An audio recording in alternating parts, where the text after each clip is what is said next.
Buonasera, benvenuti a questa edizione del nostro telegiornale. Vediamo subito i titoli. Avevo un demone dentro, un ex giocatore d'azzardo originario di Palermo racconta: vivevo solo per le scommesse. La sorella di Santoré, il pasticcere uccisa a coltellate a Catania da un posteggiatore abusivo, denuncia: sono passati 3 mesi e ancora non c'è un movente. La Sicilia in piazza per ribadire il no alla guerra nelle strisce di Gaza. Slitta di qualche giorno la partenza dalla Sicilia della Global Sumud Flottiglia. La felicità, secondo Camilleri, a 100 anni dalla nascita. Si moltiplicano le iniziative per ricordare il grande e amatissimo scrittore siciliano. Un caso di West Nile a Palermo: a risultare positivo al test della febbre del Nilo un palermitano di 30 anni residente a Voghera. L'uomo è ricoverato al Policlinico. Stromboli, capitale delle arti aeree, tra spettacoli, alta formazione e cultura mediterranea. L'evento celebra il movimento come forma d'arte e di identità.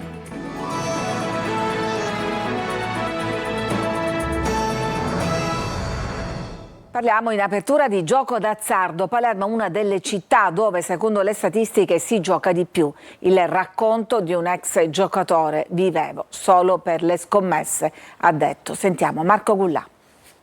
Boom del gioco d'azzardo a Palermo. Nel 2024, nel capoluogo, il volume complessivo delle giocate tra canali fisici e digitali ha raggiunto i 2,39 miliardi di euro, con una spesa media pro capite di 4.548 euro per adulto. Le perdite complessive stimate sono pari a circa 280 milioni di euro, con una crescita evidente della raccolta rispetto al 2019. Numeri decisamente preoccupanti. Palermo è tra le città in Italia dove si gioca di più.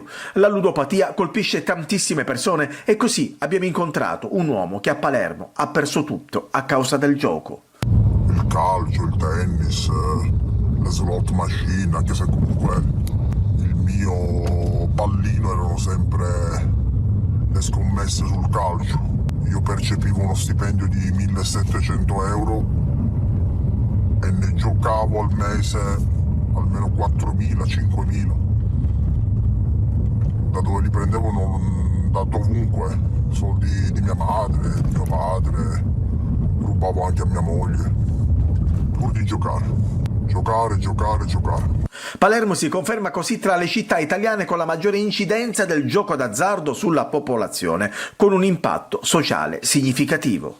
Avevo questo demone dentro, alla fine comunque adesso con mia moglie sono riuscito a mantenere i rapporti, anche se non stiamo più insieme, però ho giocato molto. È un demone che ti prende, un demone che non riesco più a far uscire, che ti fa giocare su tutto. Tu ti alzi la mattina e pensi soltanto a giocare. E ancora il tema della sicurezza in primo piano a Catania, e torna a parlare la sorella di Santoré, il pasticcere ucciso a coltellate da un posteggiatore irregolare 3 mesi fa. Non abbiamo ancora avuto risposte. Emanuela Corsi. Siamo tornati ad Ognina, borgo marinaro di Catania. Sono passati più di 3 mesi dal quel pomeriggio del 30 maggio e di Santoré, il pasticcere ucciso a coltellate da un posteggiatore immigrato irregolare. Sembra che sia rimasto solo questo altarino realizzato dai familiari nel luogo del delitto. È qui che incontriamo la sorella Deborah, che quel giorno ha soccorso per prima il fratello in fin di vita. Purtroppo sono passati 3 mesi, non sappiamo assolutamente niente di quello che è successo, quindi aspettiamo che qualcuno ci faccia sapere il motivo perché è stato assassinato mio fratello. Una famiglia che brancola nel buio, rimasta senza santo e senza spiegazioni per una morte ingiusta e inaspettata. Le riprese non le abbiamo viste, quindi non sappiamo se realmente mio fratello era arrivato in macchina, se lui l'ha chiamato, se l'ha preso di dietro, non sappiamo niente. Sappiamo, io per quello che ho visto io quando è arrivato in casa, so che lui ha cercato di difendersi perché aveva tutte le braccia tagliate, a parte tutti gli organi vitali. Quindi lui santo si è difeso, però giustamente era un animale. Qui a Ognina poco è cambiato, i controlli sono ridotti al minimo. Se viene la municipale per controllare i posteggi e basta. Intanto i fatti di cronaca aumentano. Il 30 agosto un posteggiatore è stato ucciso in Corso Sicilia, mentre nei giorni scorsi 2 turiste sono state violentate da 3 giovani. In entrambi i casi i responsabili sono immigrati irregolari, così come l'assassino di Santoré. Anche un italiano o un siciliano può commettere degli atti, però io a mio avviso dico che se un extracomunitario non è regolare, già conosciuto alle forze dell'ordine, deve essere immediatamente rimpatriato in un modo o nell'altro, perché queste sono le conseguenze. Anche la Sicilia in piazza per ribadire il no al massacro in corso nella striscia di Gaza, sempre più morti, tra cui tanti bambini e giornalisti. Intanto slitta di qualche giorno la partenza della Global Sumud Flottiglia. Stamattina corteo in tutta Italia, noi siamo stati a Siracusa con Francesco Aloi. Siamo arrivati in un momento in cui non si può più fare finta di niente, siamo arrivati al momento in cui si deve dire basta. Basta al genocidio. Sulla striscia di Gaza il numero dei morti, tra cui tantissimi bambini, non accenna a fermarsi. Da quel 7 ottobre sono passati 700 giorni e il cessate il fuoco lo si chiede a gran voce anche nelle piazze italiane. Non ci fermeremo fin tanto che i governi nazionali e le strutture internazionali escano da questa debolezza politica. Intanto la partenza dalla Sicilia della missione umanitaria della Global Sumud Flottiglia è stata rimandata per permettere l'aggregazione delle altre barche partite da Barcellona e Tunisi. Questa è una missione che ha una valenza umanitaria molto importante. Noi cercheremo di riaprire un corridoio umanitario. Ma quella in atto a Gaza è una strage che non risparmia nessuno. Il giubbotto con la scritta Press, stampa, diventa non una protezione, ma un bersaglio su cui sparare. Oltre 250 i giornalisti uccisi. La libertà di stampa non esiste. Non si può attivare un silenzio stampa su quello che sta avvenendo, e poi soprattutto in Sicilia dovevamo essere in prima linea perché è una regione che ha pagato tantissimo, con gli 8 giornalisti uccisi dalla mafia e Maria Grazia Cutuli, altra collega uccisa in zona di guerra. La Sicilia non può e non deve essere trasformata in una piattaforma logistica e di intelligence per operazioni belliche condotte da altri stati al di fuori dei mandati ONU in violazione del diritto internazionale. Chiediamo massima trasparenza e chiarezza al governo nazionale sulla presenza e sulle attività di aerei militari israeliani nello spazio aereo siciliano e in particolare nella base di Sigonella. Così la deputata regionale e vice segretaria siciliana del PD Valentina Chinnici, prima firmataria di un'interrogazione urgente al presidente della regione Schifani, sottoscritta da tutti i deputati del gruppo Dem. La felicità, secondo Andrea Camilleri, a 100 anni dalla nascita, tante le iniziative per ricordare il grande e amatissimo scrittore siciliano. Orazio Longo. Una figura di primo piano del panorama culturale italiano e internazionale, lo ricorda così il Presidente della Repubblica Sergio Mattarella, Andrea Camilleri, nel centenario della nascita, il 6 settembre, un anniversario che non è soltanto una ricorrenza letteraria ma un momento di memoria collettiva, gli fa eco il governatore Schifani. E tra le tante iniziative a ricordo, tra cui quella della Regione, in collaborazione con il Comitato Nazionale Camilleri 100 al Teatro Antico di Taormina, continuano a crescere i like, i cuoricini, i messaggi di affetto e di vicinanza sotto il commovente messaggio scritto da Luca Zingaretti, il televisivo commissario Montalbano, sui social. Buon compleanno Andrea caro, qui ti si continua a volere un gran bene. Andrea Camilleri è morto nel 2019 a 93 anni, ci ha lasciato tante storie, tanti personaggi, una intera lingua, dalla fantasiosa Bigata alla reale Ragusa Ibla, Modica, Scicli e l'ormai eterna Punta Secca. La Sicilia che ha girato il mondo e che dal mondo è stata girata, in cerca di quelle immagini, di quelle location, di quegli scorci, di quei libri che altro non vogliono essere se non la ricerca, come diceva lo stesso Camilleri, di un momento di felicità. Io penso che la felicità sia una folgorazione, ti arriva mentre meno te l'aspetti e forse mentre meno te la meriti, ed è fatta di un nulla. Sapete, è come quelle farfalle che voi prendete per le ali, poi le lasciate andare, rivolano e sulle dita vi è rimasto un po' di polvere color d'oro. E torniamo alla cronaca, un caso di West Nile a Palermo, a risultare positivo al test della febbre del Nilo, un palermitano residente a Voghera. Sentiamo il servizio. Un caso di West Nile a Palermo. Un uomo di 30 anni, palermitano con il domicilio a Voghera, dove lavora, è risultato essere positivo al test del virus. L'uomo è arrivato al pronto soccorso dell'ospedale in Grassia 2 giorni fa con febbre alta e stanchezza e l'equipe medica ha intuito potesse avere contratto il virus della febbre del Nilo. Sono stati così fatti degli esami sul sangue che sono risultati positivi al virus. La conferma è arrivata dal laboratorio di biologia molecolare dell'ASP. Il paziente è stato così trasferito nel reparto di malattie infettive del Policlinico Paolo Giaccone. Il paziente continua a lamentare febbre, cefalea, ma le condizioni generali sono assolutamente buone, gli esami ematochimici sono normali, continueremo a fare ulteriori accertamenti, però ripeto, tutto sembra che stia andando per il meglio. A fine agosto l'allarme, poi sconfessato, era scattato per una donna di 73 anni che era stata ricoverata in terapia intensiva al Policlinico per un sospetto di West Nile. Il caso non rappresenta nemmeno una fonte di contagio per altre persone. Ricordiamo che una zanzara, anche se dovesse pungere questa persona, non sarà in grado di trasmettere l'infezione ad altre persone.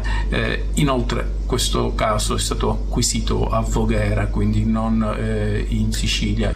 L'ultimo caso di West Nile in Sicilia risaliva alla fine di agosto. Una donna di 74 anni era stata colpita dall'infezienne ed era stata ricoverata all'ospedale Papardo. La donna è stata poi dichiarata fuori pericolo. Analoga situazione a fine luglio a Catania. Quella volta fu un 74enne originario di Caserta a finire nel reparto di rianimazione dell'ospedale Cannizzaro. Il GUP di Catania, Pietro Currò, accogliendo la richiesta della Procura, ha archiviato l'inchiesta per abuso d'ufficio e rivelazione di segreto d'ufficio in cui erano indagati 7 magistrati e le 2 giornaliste del quotidiano La Sicilia, Laura Di Stefano e Laura Mendola. Al centro dell'inchiesta le indagini che i magistrati di Caltanissetta avevano condotto per accertare la veridicità delle dichiarazioni con le quali Maurizio Avola, sicario della famiglia Santa Paola, poi collaboratore di giustizia, si era autoaccusato della partecipazione materiale alla strage Borsellino, denunciando anche il coinvolgimento di storici capimafia di Catania come Nitto Santa Paola, suo nipote Aldo Ercolano e uno dei suoi luogotenenti più fidati, Marcello D'Agata. Ed è ancora emergenza nelle carceri siciliane. Ad Agrigento 3 agenti feriti dai detenuti, a Palermo un'altra aggressione. I sindacati denunciano una situazione drammatica. Davide Sardo. Violenza nelle carceri siciliane. Ad Agrigento la casa circondariale Pasquale Di Lorenzo è al centro di una grave emergenza. Negli ultimi 3 giorni 3 agenti della polizia penitenziaria sono stati feriti in aggressioni da parte di detenuti italiani. 2 con prognosi di 14 giorni, 1 di 8 ed un collega con una lesione all'arcata sopraccigliare. Un dialogo con i sindacati penso che sia necessario in una situazione così difficile, quindi speriamo che l'amministrazione a livello nazionale tenga conto anche delle difficoltà che in questo momento la Sicilia e Agrigento complessivamente vivono e ci mettano mano realmente, perché siamo pronti a scendere in piazza a far sentire la voce dei lavoratori che oggi sono maltrattati, bistrattati, feriti, mortificati e umiliati, e i diritti gli vengono soppressi ogni giorno per garantire ordine e sicurezza e eventualmente anche il trattamento. A Palermo, nel carcere Ucciardone, un agente è stato aggredito da un detenuto nella 9ª sezione, colpito con pugni e calci. Trasportato al pronto soccorso, l'agente è salvo per miracolo. I sindacati denunciano un'escalation di violenze e una gestione inefficace. Secondo il segretario nazionale Mezzatesta, i carichi di lavoro sono insostenibili, gli straordinari imposti e non sempre pagati, il personale insufficiente. Il CNPP-SPP ha presentato un esposto alla Procura per gli episodi di aggressione. Altri 227 migranti sono sbarcati a Lampedusa dopo che le motovedette della Guardia Costiera e della Guardia di Finanza hanno agganciato 6 barconi salpati dalla Libia. Sono stati tutti portati all'hotspot di Contrada Imbriacola, dove al momento ci sono 373 ospiti, fra cui 79 minori non accompagnati. Da lunedì prossimo sarà operativa la nuova organizzazione della rete dei punti prelievi dell'ASP di Catania. Si tratta di 24 sedi complessive, di cui 5 di nuova istituzione, con più personale dedicato e orari ampliati. Ci fermiamo adesso, c'è una pausa, torniamo tra poco con altre notizie.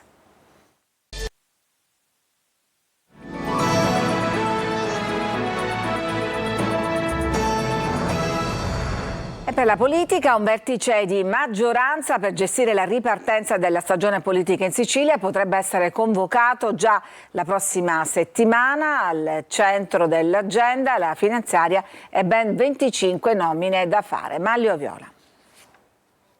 Potrebbe tenersi già la prossima settimana il primo vertice di maggioranza del centrodestra in avvio della nuova stagione politica. Saltato il ritiro di Forza Italia dopo la fuga di notizie, il governatore Renato Schifani avrebbe consigliato al coordinatore regionale degli Azzurri di convocare questo vertice per affrontare i temi caldi della ripartenza.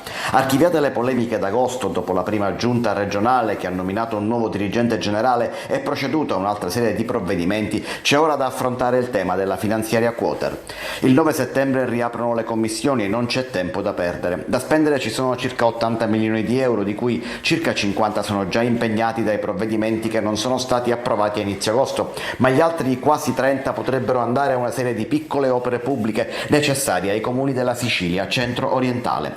Sarebbe un'offerta di pace agli alleati a partire da Grande Sicilia. Sul tavolo poi ci sono le nomine di sottogoverno, 25 quelle da fare a stretto giro. Al vertice di maggioranza potrebbe dunque chiudersi formalmente un preaccordo già esistente in base al quale gli ACP di Palermo, Messina ed Enna andrebbero ai forzisti, Catania, Siracusa e Ragusa a Fratelli d'Italia. La Lega otterrebbe a Cirreale, la DC Caltanissetta, Noi Moderati, Agrigento, Grande Sicilia, Trapani. Per quanto riguarda i parchi invece la DC manterrebbe quello delle Madonie, Grande Sicilia otterrebbe quello dell'Alcantara, Forza Italia collocherebbe un proprio nome al Parco dei Nebrodi, mentre Fratelli d'Italia indicherebbe la guida del Parco dell'Etna.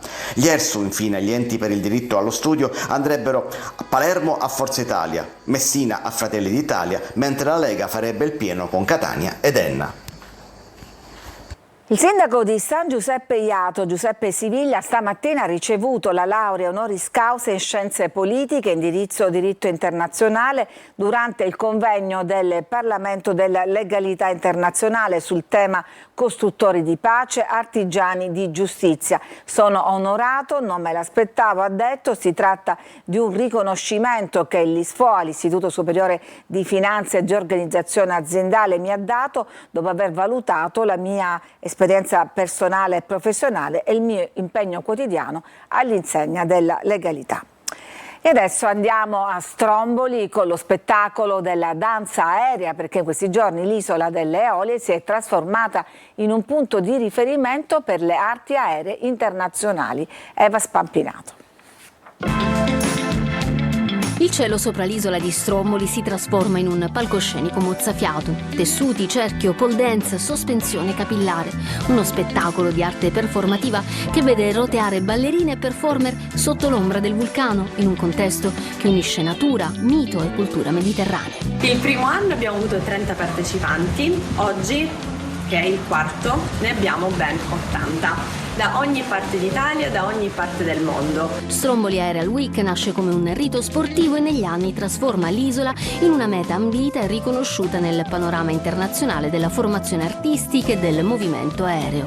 Non è stato facile perché Stromboli è un'isola bellissima ma presenta delle difficoltà logistiche non indifferenti. Soprattutto abbiamo cercato di trovare delle pietre peculiari dell'acrobatica aerea, ma non solo, anche della pole dance, e basandoci sia su quello che sia lo studio tecnico ma anche lo studio del movimento e la necessità di trovare l'unione tra la tecnica e il movimento. Una settimana di masterclass giornaliere con artisti e docenti internazionali e poi la conclusione con il grande show, uno spettacolo gratuito ispirato al mito del vento e al viaggio di Ulisse. Ogni anno turisti, popolazione aspettano veramente con ansia questo spettacolo. Stromboli Aerial Week avviene sempre la prima settimana di settembre, anche per destagionalizzare. L'evento ha un impatto diretto sul tessuto economico e turistico dell'isola, contribuendo ad allungare la stagione e a promuovere un turismo culturale sostenibile. Ci fermiamo, torniamo tra pochi secondi con la pagina sportiva, con il calcio.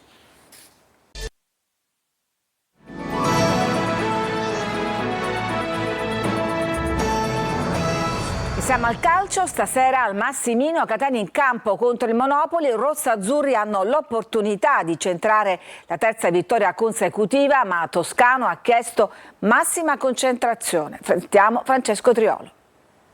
Non ha nascosto le insidie, anzi per questo Mimmo Toscano, in vista della partita di questa sera contro il Monopoli, ha chiesto concentrazione ai suoi ragazzi. È una delle due parole chiave che ha utilizzato ieri nel presentare il match. L'altra è costanza, perché dopo 2 vittorie consecutive è proprio quello che il Catania deve dimostrare a se stesso prima di tutto. Toscano dovrebbe confermare la stessa formazione schierata nelle prime 2 gare, ma a centrocampo stavolta la situazione è un po' più di emergenza, soprattutto perché Aloy e Corbari hanno disputato 180 minuti di intensità e qualità, dovrebbero giocare, ma Jimenez e Martic in mediana sono opzioni anche a partite in corso. Jimenez tra l'altro ha impressionato Toscano nella gara di Cava e quindi le sue quotazioni sono in crescita. Dovrebbero essere solo questi i dubbi, con la conferma comunque di forte in avanti, visto che per Caturano lo stesso Toscano ha detto che i tempi ancora sono precoci. Di fronte i rossazzurri avranno una delle squadre più rognose del girone, un Monopoli che ha confermato lo stesso allenatore e lo stesso atteggiamento consolidato di gioco. La vittoria di Siracusa ha dato ulteriore fiducia. Colombo potrebbe dare spazio a Volpe, che ha però pochi allenamenti nelle gambe e quindi potrebbe entrare anche a partite in corso. Calcio d'inizio alle 20:30 e da mezz'ora prima su Telecolor appuntamento con diretta stadio, 3 ore live dal Massimino con il racconto del match di Angelo Patanei, Carlo Breve e Marco Carri, le interviste ai protagonisti in anteprima nel post gara, le analisi dei nostri inviati e in studio i messaggi WhatsApp, i risultati e classifiche, in più i contributi social e il live streaming su siciliaweb.it. È tutto per questa edizione, grazie per averci seguito, vi auguro una buona serata.